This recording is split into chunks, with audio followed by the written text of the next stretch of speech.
magluto ta og Filipino corn soup. Ito, fresh corn.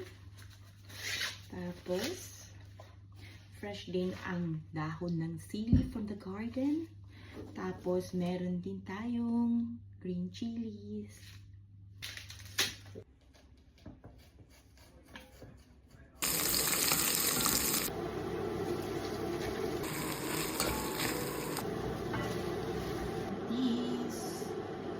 Dahon ng sili, fresh from the garden.